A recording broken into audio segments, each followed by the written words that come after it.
welcome back to my channel. In today's video we're finally going to be talking about my labour and delivery story. This is actually my second time filming this, and the reason is the first time I kind of was just rambling off what happened and I was forgetting pieces and it was just so all over the place, and then when I went back to edit it I realised I missed out a whole lot.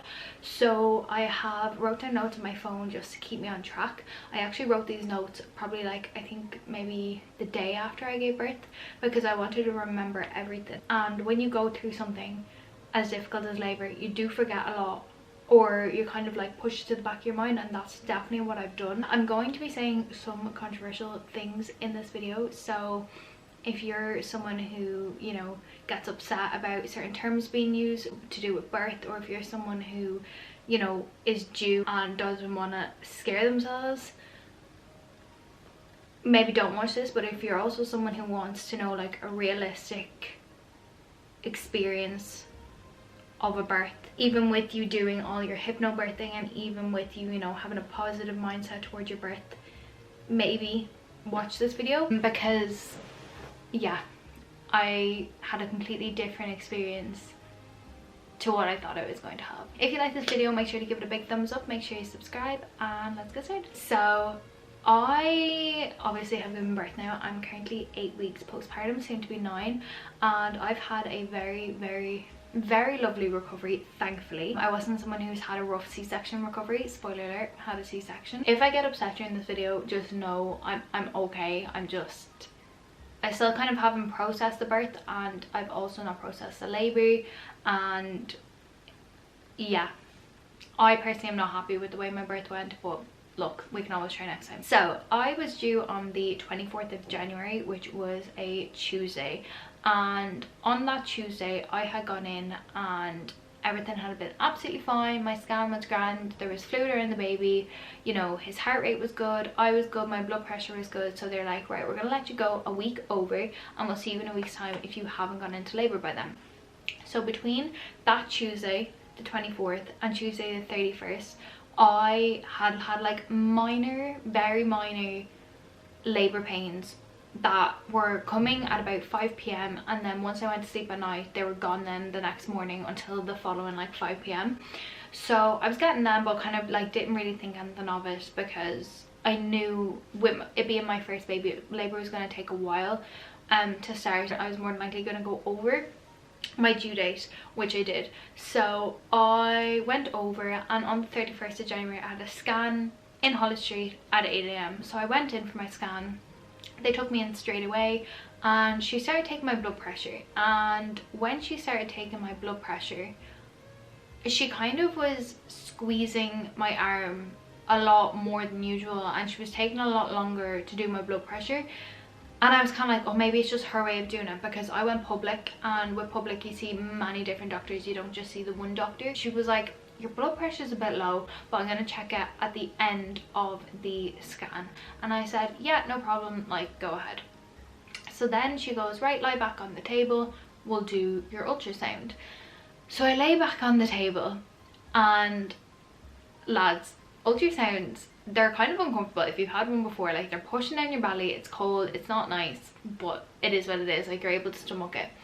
I'm not joking you when I say she was jamming this thing into me. Bear in mind, I am 9 months, well, 10 months pregnant, 9 months pregnant, whatever you want to call it, and she had the, I don't know what they're called, like scanning thing, and she was digging it into my stomach, like digging it so hard.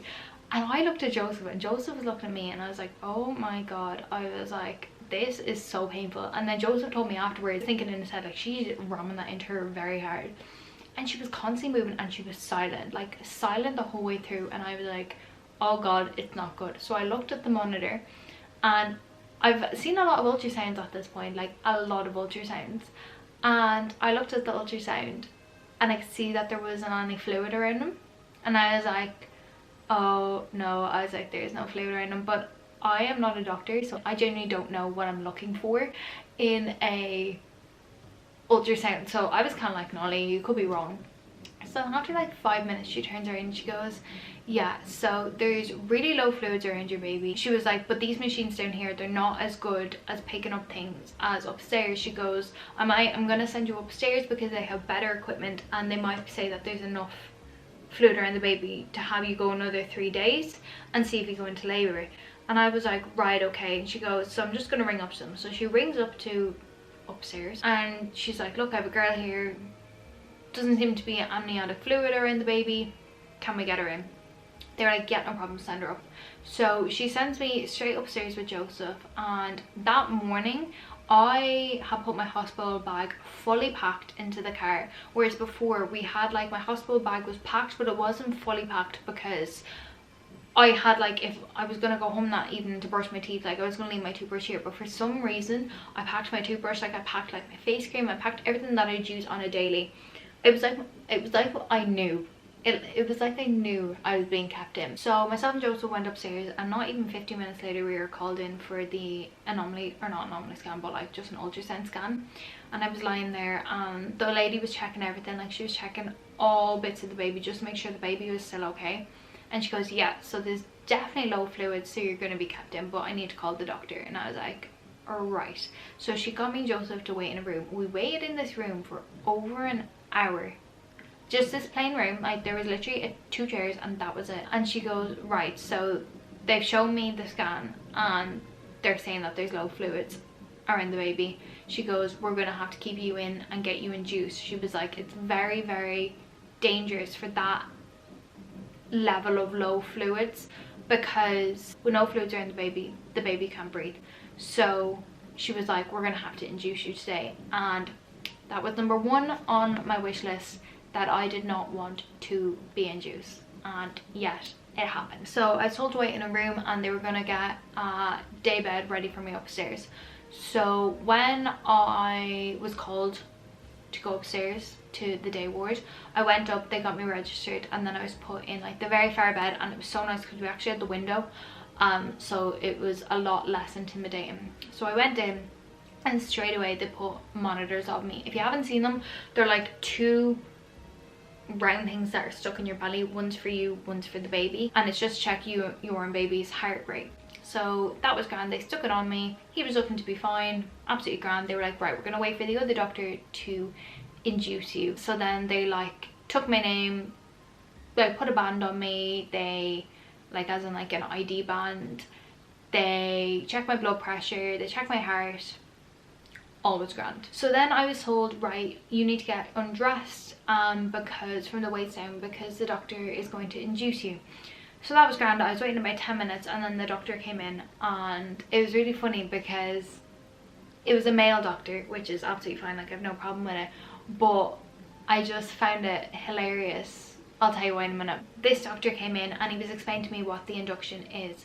So he said basically there's this thing called a pessary, we're going to place it inside you, where behind your cervix, and what it's going to do, it's going to soften your cervix and basically try and get labour started. He goes, we're going to keep it in you for 24 hours. He was like, and then if you're not feeling any labour by then, we're going to give you a gel to put inside you. I can't remember what that was called, and then we're going to monitor you every 3 to 6 hours until like you go into active labour. So I was like, yep, perfect, absolutely fine. I'm like getting nervous talking about this because honestly it was horrible. He's like, the pessary, it looks like a tampon, and it literally does, it looks like a tampon. And there was like a load of other midwives around me and they were like, this is going to be really uncomfortable. And I've heard getting a cervical check done is horrible, like I've heard horror stories. So anyways, he goes, I'm gonna do a check on you first. So, oh sorry, it's even disgusting to think about. So he puts his hand up me, like even the thought of it, he puts his hand up me, like I know this is so gross, but like he's fist deep inside me and he's looking at me in the eyes, talking to me, and I was just like and bear in mind Joseph's standing right beside me and I'm looking at him and being like, this is disgusting. So he's talking to me anyways, and he's like, your cervix is very far back. He was like, so it's going to take you ages to go into labour naturally. And he goes, and then when it does, it's going to take you ages for you to develop, like dilation wise. He goes, I'm going to pull your cervix forward and put it up behind. He goes, however, your cervix is soft, so you were probably going to go into labour that night anyways, naturally. And I was like, alright, grand, like good to know. That was grand. And also that was the second thing I didn't want. I didn't want any cervical checks. Guess what happened? So he gets the pessary, his hand goes back up and he puts it in. And when people say the pain, it was uncomfortable. It was uncomfortable. Like, it felt like sharp period pains. But I have a very high pain tolerance, like very high, and the midwives, that's all they were saying to me throughout the whole thing. I have a high level of pain tolerance. I want you to bear that in mind when I'm talking about other things. So he leaves that in. He goes, right, he was like, I'm going to check on you. And he goes, there's going to be a lot of blood underneath you. There's a lot of blood underneath me. Like a lot of blood underneath me. So I had like 2 main midwives. I had a midwife that was fully trained with me, and then I also had a student midwife. And these 2 women, I wish I could remember their names. I cannot even explain how thankful I am for you, because you're what got me through this entire experience. So after that happened, I said to them, well, me and Joseph were like, can we go for a walk? And they were like, yeah, you can go for a walk, it's no problem. So I was walking around with the pastry and me anyways.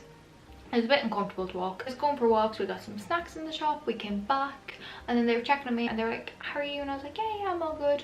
And they were like, any contractions? I was like, nope, nothing. And then Joseph turned around to the midwife and was like, do you think anything could happen tonight? And she goes, usually nothing is going to happen until like about like 20 hours in. Joseph was like, so do you think I'm okay to go at like 9? And she was like, more than likely yes. She was like, but anything can happen. So he was like, grand. So he decided to organize with my mum to leave at 7. So I got the pessary in at 2 p.m, bear in mind. But in between that time, I started getting contractions.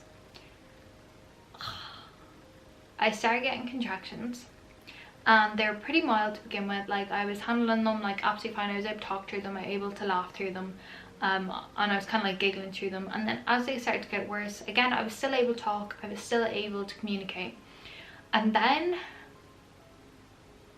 this is where shit hits the fan. I got the monitors on me, and on the monitors, if you've ever had a baby or if you've ever seen one, the way it looks is the bottom heart rate was mine, the top heart rate was baby's, and then there was one that I could see contraction. So I could see a contraction happening, the peak of the contraction and the low. So they were monitoring the baby and they were like, the baby's heart rate is dropping. And they were like, but it's nothing major. So then a couple of minutes later, the student midwife came in and she looked at the monitor, she looked at me, she looked at the monitor, she looked at me, and she goes, I'll be back in a minute. And I just knew, there was something wrong. So she left and she came back in with the midwife. And then she was like, will you just turn on your sides? So I was having the monitors on me consistently. And if you know, they suggest when you're in labor to stand up. It just helps progress things. And I was made lie down for this entire thing. So I was laid on my side, I was laid on my back, and they were like, okay, we're gonna be back. So they left. Another nurse came in and she was like, yeah, like, it's bad, just keep an eye on it. So Joseph goes, am I okay to leave? They were like, yep, go ahead, she's absolutely fine, like, you can leave. Joseph leaves.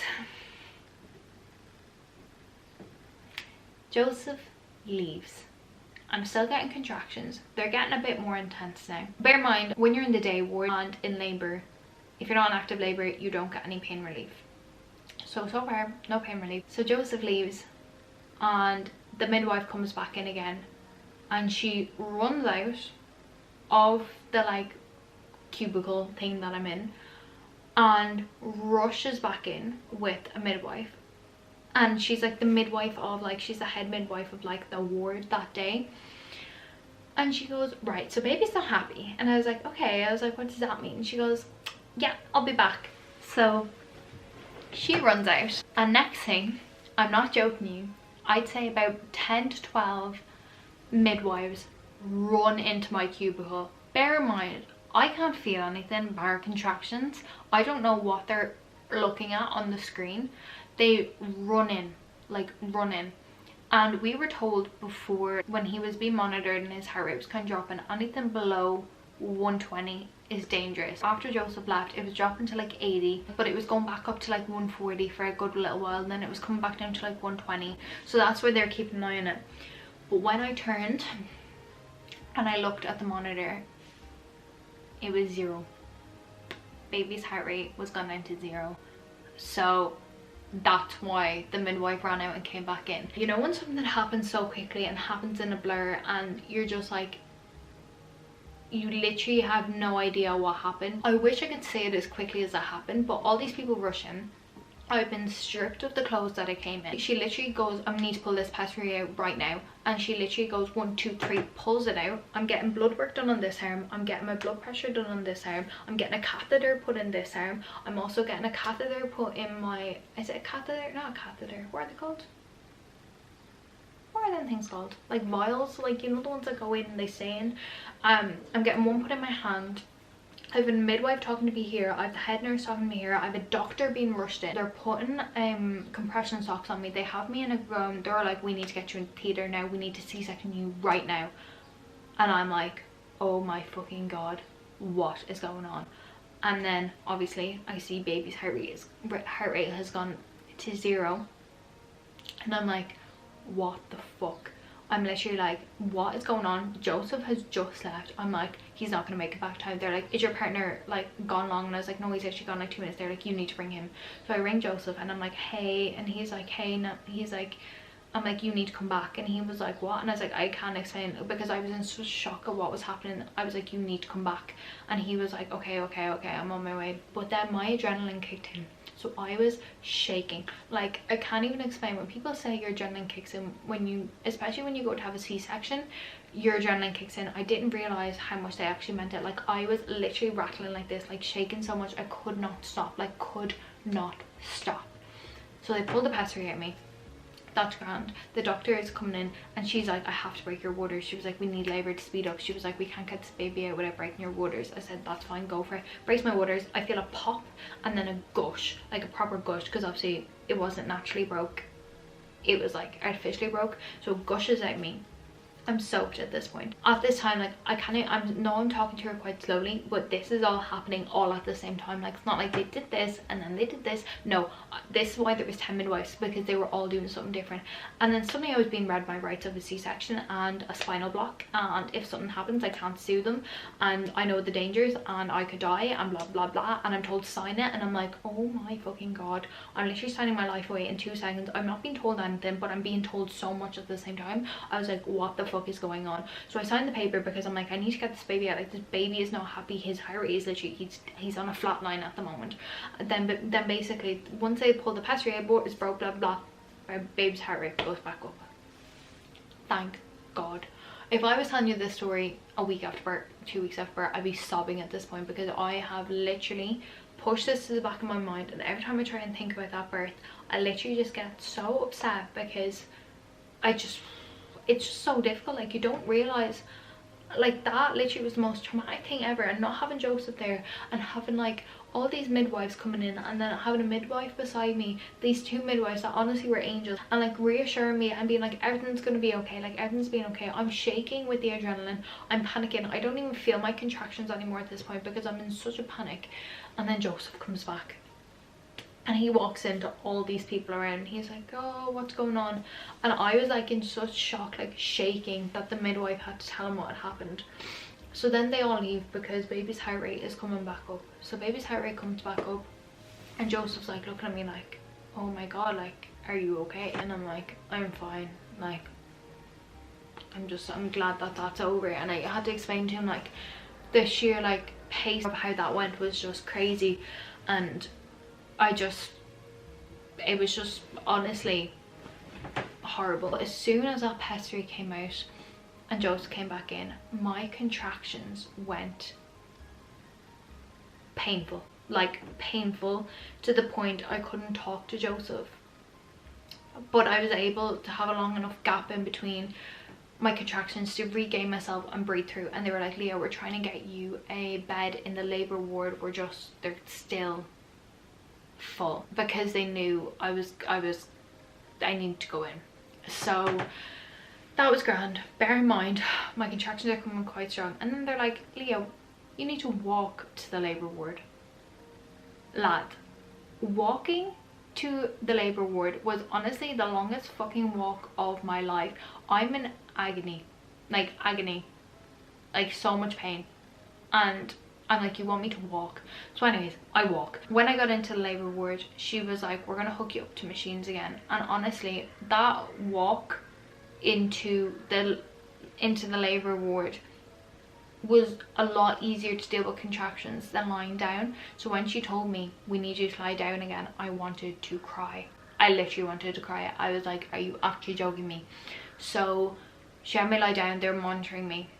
And I don't know whether it was because there was so much going on in the day ward between other people being in labour and being induced and the rush of the people, that my body wasn't able to like actually get itself into labour properly. But once I got into that labour ward, it was like instantly my body relaxed and my contractions went. My contractions went off. They kicked off. Like, I'm not joking you. I was getting them for about a minute at a time, and I was getting about a 10-second, 15-second break in between. So this woman was talking to me and I could not speak. So she was talking to me, but she was trying to like, it was mainly the information was going to Joseph, because I literally could not speak. So she was monitoring me and she was like, look, baby isn't happy. She was like, from what we can see. And she goes, the monitors can tell us when baby's not happy, but they can't tell us when baby is happy. So she was like, we can't tell if baby's actually okay in there or if he actually is struggling, because she was like, it's telling us he's struggling, but he actually might be coping with it fine. She goes, I'm gonna check you down there to see if you're anyway dilated, because I was in active labour in terms of pains and contractions. And she went down there and she was looking at my cervix and she was like, you're 0 centimeters dilated. 0. And yet she said, you are having the contractions of someone who is 10 centimeters dilated. So the pain level on my contractions were 10 centimeters, but I was actually 0. So I was going through 10 centimeter pain at 0 centimeters. Just process that. Bear in mind, no pain relief. I've had no pain relief. So I was just silent, like just silent, dealing with this mentally. Then I was like, you know the way people scream, people moan, I internalize it. Like I literally go silent. But the one thing I kept telling myself is breath work, breath work, breath work. So I was like in and out and in and out. She offered me gas and air, and when she offered me gas and air, Joseph was like, look, if you need it, take it. And I was honestly like, for the minute in my head I was like, I'm okay.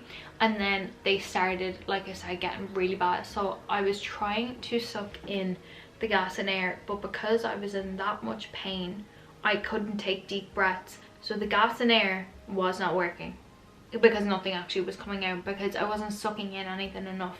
So your one thought the canister was broken, considering she was like, I can't hear the noise that it usually makes when someone takes gas and air, but it was because I couldn't take deep enough breaths because I was in that much pain. So she switched over the canisters and she goes, you need to take really deep breaths. And at this point I was like, I don't even want this anymore.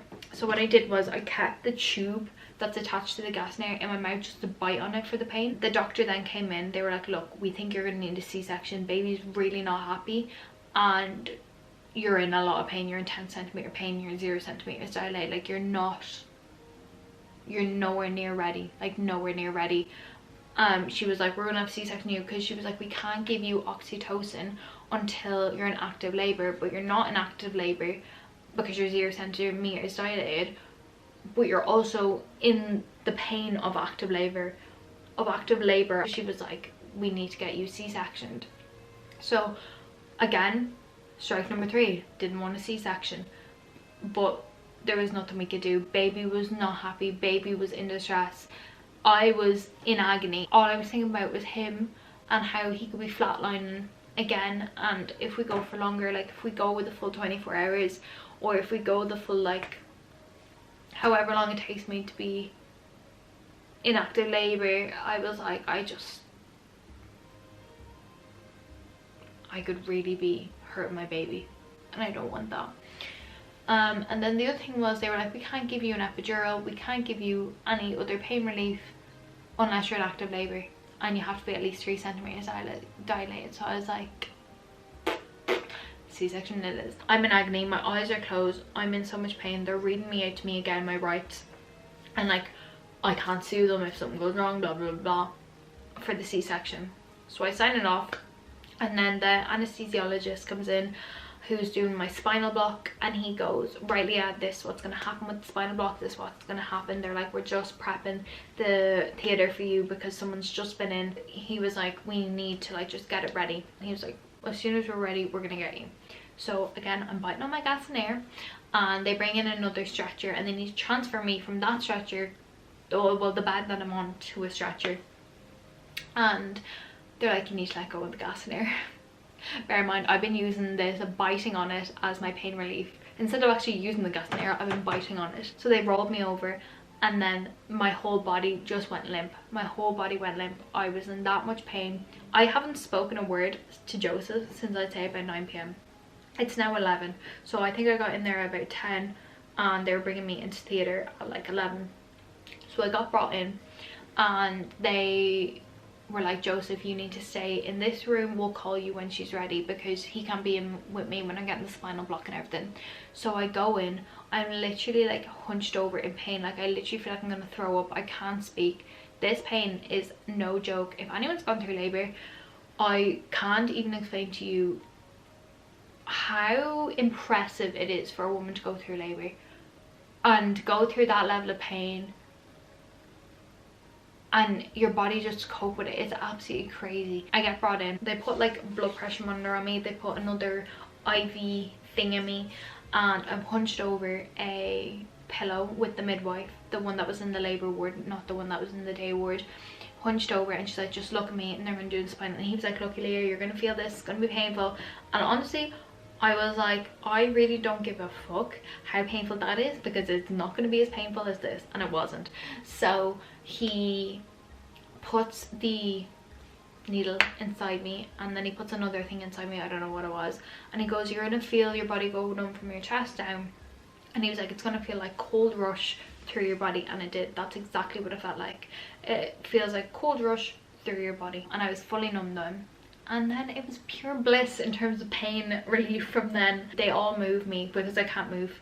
They literally roll me back onto the thing, they put up a drape above me, I have to put my arms out like this, and then once again my adrenaline kicks in. But apparently this is normal with C-sections and spinal blocks, your adrenaline just kicks in. And I was like laying there, and I was like shaking, and I was cold. And this is something that they say about C-sections, you feel like you're cold, but it is just your adrenaline. So I was feeling cold. And then he goes, okay Leah, we're going to spray you with a water bottle. So he goes, if you can feel it, let me know, and then we'll see how far down you can't feel it. So he sprays me, he's like, can you feel that on my arm? I was like, yep. And he goes, okay. And he moves down my body, and then I tell him, I can't feel it here, I can't feel it here, I can't feel it here. So I was fully numb from my literal boobs down. So that was grand. I was completely numb. And he was like, righty, he was like, can you feel this? And I was like, no. I was like, what am I feeling? And he goes, yeah, so you're already fully cut open. And I was like, right. I was like, yeah, I can't feel a thing. And then Joseph gets brought in, and Joseph, honestly, I've never seen him look so worried in my entire life. I'm gonna cry. He literally got me through this, and was the most supportive man I could have ever asked for. He literally always took care of me when I was in agony. He knew I wanted questions asked. He was asking questions that I wanted to know, but I couldn't speak, but he just knew I wanted them know. And then when I saw him walk in, and I was completely fine at this point, and saw him walk in with such a worried look on his face, I can't even explain to you. I just saw a look of like love, and it's a totally different feeling, like seeing your partner look so worried about you and so worried about their baby. It's a totally different thing. And I literally just saw him, and I felt so much love towards him, because I was just like, you literally look petrified for me and for the baby. And I was just like, I just know how much you care for us. So when he comes to us, he was like, are you okay, are you okay? I was like, I feel absolutely fine now. And I was chatting to him, and he was chatting to me, and then literally within seconds, Oliver gets lifted right above us, and he's there above the sheet, and he's blue and he's purple and he's covered in disgusting shit. And then they're like, we're gonna have to take him away, because obviously he was C-section baby, and because of his heart rate he needed to, like, they just need to check him over. So we're like, yeah, that's grand. And then Joseph was telling me that he got whisked into this room, and when he got whisked into this room, he wasn't told anything. They were like, just get into these scrubs. That was grand.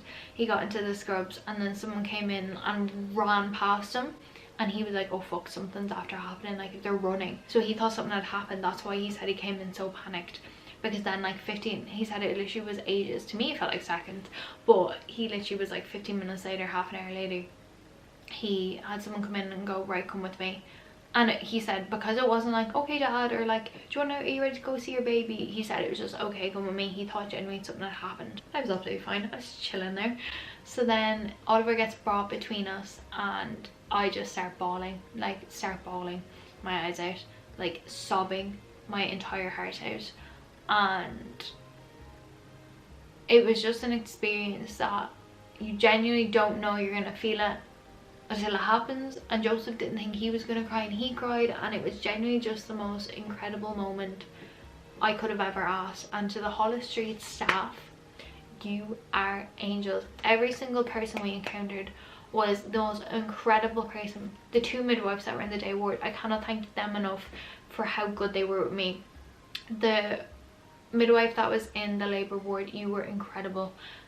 The anesthesiologist, thank you for literally just being so calm, so relaxed, so just honest, and just, I felt really secure in your hands. And to the doctor that did my C-section, thank you for being so lovely. You literally were the nicest lady ever. But the anesthesiologist also told Joseph to bring his phone into theatre, and he ended up taking a load of photos for us, a load of photos of surgery, not of me like, but of like Oliver coming out, took videos or photos of like me and Joseph, and Oliver took photos of like him when he was like getting weighed. Like they took so many photos for us, and they were like, it's because you can't experience what you would be able to with like a natural birth. So then once Oliver was with us and we were chatting to him, and like we were just seeing him, and like, oh, they then were like, right dad, you're gonna go with baby, you're gonna wait in the like post-delivery room while we get mom stitched up. Then it was just so funny. I was lying there, and like I literally was having conversations with the doctor that was sewing me up, the anesthesiologist. Like we literally were all just talking, and we were talking about like TV shows or something. They're like, oh, do you watch this? And I was like, they're literally sewing me up down there. It was the strangest thing ever. So it was good conversations. And then they rolled me off of that bed onto a stretcher, brought me back through the hospital and down to the like post-delivery ward. There Joseph had him, and it was so nice to see him with like just Joseph in his arms. I'll never get that image out of my mind. And then they put him on me and we established breastfeeding, and then about an hour later they were just asking me could I feel my legs and stuff like that, and I eventually kind of started to feel a little bit of movement. I got brought then into the post-delivery ward, after birth ward, delivery ward, whatever it's called. And we were there very late at night. Like we got brought in really late at night, so it was kind of like very dark, very quiet. They got wheeled in, they let Joseph dress him, and then Joseph literally had to go home pretty much straight away. So then I was left with him, and then Oliver wasn't latching. He was latching onto me, so in terms of breastfeeding he was latching onto me, but he wasn't suckling for more than like 2 seconds. So he was starving all night, he was screaming, crying, bless him. He was so hungry, and obviously I'm my first time mum, I have no idea about any of this stuff. So the nurse ended up taking him for me so I could get some sleep, and she actually fed him herself, not from her breast, from like formula. Then I was told I couldn't have any food unless it was tea or toast till 7 AM. So they woke me up at 7 AM with tea and toast, and I was started going on my pain relief. I'm just trying to tell you everything because I knew nothing like step by step of what actually happened. So then dads were allowed to come from 9 AM to 9 PM every single day, and you were only allowed one person in Hollis Street, and it had to be the person that was with you during birth, just with COVID and stuff like that. And it was actually lovely for us, me and Joseph, to be in a bubble for like 3 or 4 days, and it just be us, because obviously I've had a spinal block, so I couldn't feel my legs. So for the first day I had to have the nurse come and pick him up if I wanted him, if I wanted to change him, if I wanted to feed him. And then they said they'd come for me at 12 PM to take me to have a shower. And oh my god, when they say a shower after having a baby is the best shower of your life, it genuinely is. So I had a nurse bring me into the shower. Oh sorry, I forgot to mention, when you have a C-section you have a catheter put up in you to collect your pee, because obviously you can't feel when you need to pee, so just make sure you don't pee yourself. So yeah, I was brought into the shower with the catheter, had a shower, and then I came back in, and then a midwife came and he took out my catheter, and then I was back into bed. And then the next couple of days it was just testing of the baby, testing me, checking on me, a lot of painkillers, a lot of sleep. The food in Hollis Street was unreal. Breakfast, lunch and dinner was a 10 out of 10. You got options, you had 3 different options every single day for lunch and dinner. And breakfast, it was literally like a continental breakfast. It was incredible. But it was actually nice, the day I woke up from having him, the student midwife actually came and found me, and she goes, I wanted to come and find you and see how you got on. She was like, I've been thinking about you all night. She was like, I've been worried about you, I've just been thinking about you. And generally it caught me so off guard. It made me feel so just like they actually genuinely care about you, and they care about your baby, and them 2 midwives genuinely just love their job. It was incredible. So then yeah, my days were just filled with cuddles and kisses and baby love. Oliver William Matthew Ward was born at 11:31 p.m. on the 31st of January 2023. He is now 8 weeks old, soon to be 9 weeks old. He's downstairs with Joseph and we're literally in love. Thank you guys so much for watching. That is my labour and birth story. If you have any questions about C-sections or anything like that, leave them down below and I'll happily get back to you. I also will have a video coming up on how I'm getting on with breastfeeding, life with a baby, my recovery from C-section, my body confidence and everything like that, so keep an eye out for that video. Thank you so much for watching today's video. I really hope you enjoyed it, and I will see you in my next video. Bye.